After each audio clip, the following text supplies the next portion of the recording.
మన భారతదేశంలో కూడా ఏదో జరగబోతా ఉందట. అంచేత 2-3 నెలలకు సరిపడా ఆహార ధాన్యాలు,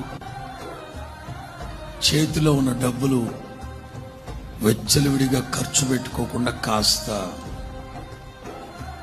పొదుపు అనే అదుపులో ఉండమని చెప్తుంది సెంట్రల్ గవర్నమెంట్.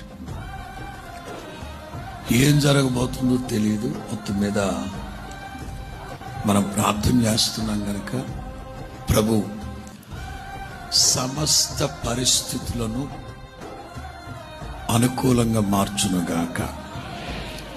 ప్రతికూలమైన ప్రతి పరిస్థితి యేసు నామములో ప్రభు అనుకూలపరచునుగాక.